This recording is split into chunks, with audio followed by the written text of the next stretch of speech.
Episode 2 की शुरुआत बिल्कुल वहीं से होती है जहां एपिसोड 1 की खत्म हुई थी। एक डेमोगोर्गन अपसाइड डाउन का गेट खोलकर हॉली पर सीधा अटैक कर देता है। वहां वो हॉली को उठाकर जोर से पटक रहा होता है और फिर उसे पकड़कर अपसाइड डाउन ले जाने की कोशिश करता है, लेकिन तभी हॉली किसी तरह उसकी पकड़ से निकलकर अपनी मॉम के पास भाग जाती है। इन सारी आवाज़ों को सुनकर हॉली के डैड बाहर यार्ड से घर के अंदर वापस आते हैं। उसी वक्त उन्हें डेमोगोर्गन दिख जाता है। वहाँ वो डेमोगोर्गन पर अपनी गोल्ड स्टिक से अटैक करने की कोशिश करते हैं, लेकिन डेमोगोर्गन के एक ही पंजे के वार से हॉली के डैड बहुत ज़्यादा इंजर्ड हो जाते हैं और साइड में गिर पड़ते हैं। इसी मौके का फ़ायदा उठाते हुए हॉली और उसकी मॉम दोनों भागकर घर के नीचे वाले फ्लोर पर पहुंच जाते हैं, लेकिन हॉली की मॉम स्लिप होकर गिर जाती है, जिसके बाद डेमोगोर्गन दोनों पर ही अटैक करने वाला होता है। लेकिन तब हॉली की मॉम एक वाइन बॉटल तोड़कर डेमोगोर्गन पर पूरी ताकत से वार करती है और डेमोगोर्गन के चेहरे को बुरी तरह डैमेज कर देती है। वहीं दूसरी तरफ हम देखते हैं कि नैन्सी और 11 एक कार में नैन्सी के घर की तरफ बढ़ रहे होते हैं हॉली को बचाने के लिए। वहीं दूसरी तरफ माइक और लूकस भी साइकिल्स पर वहां पहुंच रहे होते हैं। जैसे ही ये लोग वहां पहुंचते हैं उन्हें दिखाई देता है कि डेमोगोर्गन ने हॉली की मॉम को बहुत ज़्यादा नुकसान पहुंचाया है और वो लगभग मरने ही वाली होती है। और इसी के साथ साथ डेमोगोर्गन 11 और नैन्सी के सामने ही हॉली को अपने साथ अपसाइड डाउन ले जाता है। वहाँ नैन्सी 11 को उसके पीछे अपसाइड डाउन भेज देती है। वहीं दूसरी तरफ वो अपनी मॉम को माइक और लूकस के साथ हॉस्पिटल ले जाती है, क्योंकि उसकी मॉम और उसके डैड दोनों की कंडीशन काफ़ी ज़्यादा क्रिटिकल होती है। आगे हॉस्पिटल में जब नैन्सी के पेरेंट्स का ट्रीटमेंट चल रहा होता है, उसी दौरान माइक, लूकस और नैन्सी हॉस्पिटल के बाहर बैठे होते हैं। तभी माइक और नैन्सी के बीच एक काफ़ी तेज़ आर्ग्यूमेंट हो जाती है, जहां नैन्सी कहती है कि वेगना ने उसे नाइटमेयर में ये सब चीज़ें पहले ही दिखा दी है, लेकिन किसी ने भी वेगना पर भरोसा नहीं किया, जिस वजह से ये सब कुछ हुआ। और अगर नैन्सी और उसके सारे दोस्त थोड़ी और कोशिश करते तो शायद नैन्सी के पेरेंट्स के साथ ये सब कुछ नहीं होता। इसी सब के बीच लूकस एक इम्पोर्टेंट बात पॉइंट आउट करता है कि ये सब काफ़ी ज़्यादा अजीब लग रहा है। लूकस कहता है कि अगर वेगना को सिर्फ नैन्सी से बदला ही लेना होता तो वो उसके पेरेंट्स को मार देता और हॉली को भी जिंदा नहीं छोड़ता, लेकिन यहाँ कुछ अलग हुआ है। वेगना ने नैन्सी के पेरेंट्स को भी जिंदा छोड़ दिया और साथ ही डेमोगोर्गन को भेजकर हॉली को किडनैप भी करवा लिया, बिल्कुल उसी पैटर्न पर जैसे कुछ साल पहले विल गायब हुआ था। साथ ही लूकस ये भी पॉइंट आउट करता है कि हॉली के गायब होने की डेट 3 नवंबर है और कुछ साल पहले विल भी नवंबर को गायब हुआ था। लूकस का बेसिक पॉइंट ये होता है कि ये सिर्फ एक कोइंसिडेंस नहीं हो सकता, ये सब वेगना का पहले से बना हुआ प्लान है। इसी दौरान मिलिट्री नैन्सी के घर पहुंच जाती है इन्वेस्टिगेशन के लिए। पूरे क्राइम सीन को देखकर मिलिट्री हेड के दिमाग में ये बात आती है कि यहाँ नैन्सी अकेली नहीं आई थी, बल्कि उसके साथ 11 भी ज़रूर मौजूद थी। इसीलिए वो एरिया के सारे सीसीटीवी फुटेजेस की डिमांड करता है। दूसरी तरफ हम 11 को देखते हैं जो अपसाइड डाउन में हॉली को ढूंढने की कोशिश कर रही होती है। तभी फॉरेस्ट के अंदर उसे एक अजीब सी आवाज़ सुनाई देती है। उसे लगता है कि कोई डेमोगोर्गन उस पर अटैक करने वाला है। इसी वजह से वो अपनी पावर से एक ब्लाइंड अटैक फायर कर देती है, लेकिन वो अटैक जाकर लगता है हॉपर को। हॉपर यहाँ पर जिंदा होता है अपसाइड डाउन में और फाइनली 11 और हॉपर फिर से टीम अप कर चुके होते हैं अपसाइड डाउन के अंदर। 11 हॉपर को बताती है कि हॉली भी यहीं पर कहीं है और उन दोनों को मिलकर उसे ढूंढना होगा। इसके बाद ये दोनों आगे की तरफ बढ़ जाते हैं। दूसरी तरफ ओवरवर्ल्ड में रॉबिन और जॉयस रेडियो स्टेशन की इलेक्ट्रिसिटी फिर से ठीक करने की कोशिश कर रहे होते हैं और जब रॉबिन रिप्लेसमेंट फ्यूज लाने जाती है, उसी वक्त विल और जॉयस आपस में बात करते हैं। विल बताता है कि थोड़ी देर पहले जो कुछ भी हुआ था, जहां उसे फिर से विजन्स आने लगे हैं, वो पहले जैसा बिल्कुल भी नहीं है। इस बार विल को जो दिख रहा है वो सिर्फ विजन्स नहीं है, बल्कि वो फील करता है कि वही डेमोगोर्गन है जो सबका कत्ल कर रहा है।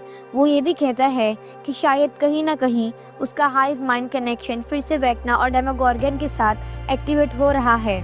विल यहाँ ये भी बोलता है कि काफ़ी टाइम से उसे वेगना के बारे में कुछ भी फील नहीं हुआ था, जब तक वो कैलिफोर्निया से वापस हॉकिंस नहीं आ गया। तभी रॉबिन पीछे से आकर एक थ्योरी प्रपोज करती है कि हो सकता है विल एक रिसीवर की तरह काम कर रहा हो, जहाँ जब भी वो वेक्ना के थोड़े करीब आता है, जैसे हॉकिंस में, तो उसे रेडियो सिग्नल्स की तरह सब कुछ फील होने लगता है। वेक्ना के सिग्नल्स विल को मिलने लगते हैं। जैसे ही विल ये बात समझता है, वो कहता है कि अगर वो ही रिसीवर है, तो अगर वो बाहर जाकर होली को ढूंढने की कोशिश करे, तो वो लोग काफ़ी आसानी से होली तक पहुंच सकते हैं, क्योंकि जहां भी विल को वेक्ना के साथ बहुत ज़्यादा स्ट्रॉन्ग कनेक्शन फील होगा, वहीं पर हॉली भी मौजूद होगी। लेकिन ये बात सुनकर विल की मॉम जॉइस काफ़ी ज़्यादा गुस्से में आ जाती है। वो विल को अपनी जान खतरे में डालकर हॉली को बचाने जाने से सीधा मना कर देती है।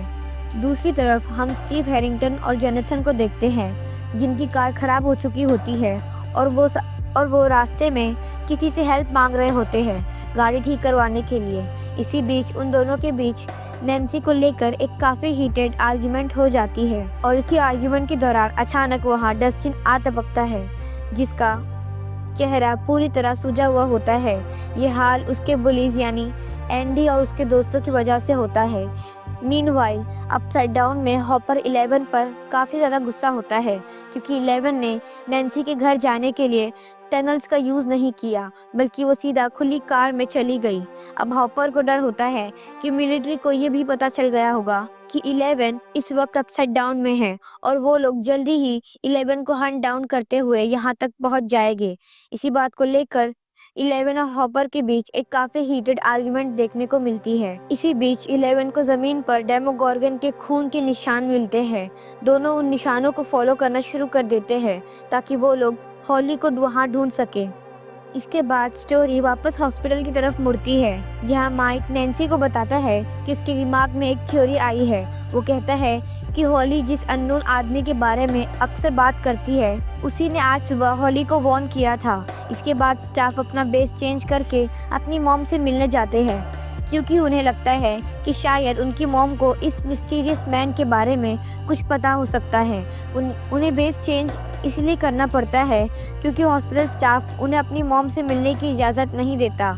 इसकी वजह ये होती है कि उनकी मॉम की मेडिकल कंडीशन काफ़ी ज़्यादा क्रिटिकल होती है। दूसरी तरफ हम स्टीव, जोनाथन और डस्टिन को देखते हैं, जहां ये क्लियर हो जाता है कि डस्टिन और स्टीव के बीच अब बिल्कुल भी नहीं बनती। ये दोनों एक दूसरे से बहुत बुरी तरह झगड़ने लगते हैं। जोनाथन को बीच में आकर दोनों को अलग करना पड़ता है। इससे ये समझ आता है कि इस सीज़न में इन दोनों के रिलेशनशिप डायनामिक्स पूरी तरह बदल चुके हैं। एनीवेज, दूसरी तरफ हम रॉबिन को देखते हैं, जो जॉइस को एक झूठा बहाना देती है। वो कहती है कि रेडियो सिग्नल्स को ठीक करने के लिए रेडियो टावर पर किसी चीज़ को फिक्स करना पड़ेगा और इसके लिए 2 लोगों की मदद चाहिए होगी। ये कहकर रॉबिन विल को साथ ले जाती है। रेडियो स्टेशन से बाहर आने के बाद रॉबिन ये कहती है कि उसे विल के प्लान पर पूरा भरोसा है और उसे लगता है कि इसी प्लान का यूज़ करके वो लोग वेक्ना को पकड़ सकते हैं। इसके बाद रॉबिन विल की मदद करती है ताकि वो अपनी मॉम की बात माने बिना रूल्स तोड़कर अपने प्लान को फॉलो कर सके। इसके बाद ये दोनों मिलकर एक टीम की तरह वुड्स की तरफ निकल पड़ते हैं वेक्ना को ढूंढने के लिए। अपसाइड डाउन के मिलिट्री बेस में जेन हॉपर यानी 11 की सीसीटीवी फोटोज पहुंच चुकी होती है और मिलिट्री को यह भी पता चल जाता है कि 11 इस वक्त अपसाइड डाउन के अंदर ही है। और इसी अपसाइड डाउन के अंदर हम 11 को देखते हैं, जो इस वक्त हॉपर की ड्रेसिंग कर रही होती है, बिल्कुल वैसे ही जैसे उसने मैक्स से सीखा था। यहीं पर इन दोनों के बीच एक काफी होलसम फादर डॉटर कन्वर्सेशन होती है, जहां जिम हॉपर बताता है कि वो जेन को इतना ज्यादा रिस्ट्रिक्ट क्यों करता है। इसके बाद ये दोनों फिर से डेमोगोर्गन का पीछा करने निकल पड़ते हैं। दूसरी तरफ रॉबिन और विल को वुड्स के अंदर देखते हैं, जहां वो लोग वेक्ना के सिग्नल्स ट्रैक करने की कोशिश कर रहे होते हैं। यहीं पर विल को अपना पुराना विजन याद आता है और उसे बच्चों को खेलने की आवाज़ सुनाई देती है। इसके बाद विल रॉबिन को साथ लेकर हॉली के स्कूल की तरफ भागना शुरू कर देता है। वहीं अपसाइड डाउन के अंदर हम देखते हैं कि 11 और हॉपर डेमोगोर्गन का पीछा करते हुए हॉली का एक जूता ढूंढ निकालते हैं। इसके बाद इन दोनों के सामने एक बहुत ही बड़ी वॉल आ जाती है, यहीं पर हमें पता चलता है कि अपसाइड डाउन के अंदर एक ऐसी जगह है जहां वेकना ने एक मैसिव वॉल बना रखी है। इस वॉल के पार 11 सेंस कर नहीं पाती कि एक्चुअली वहां क्या है, और यहीं पर वेकना हॉली को भी लेकर गया है।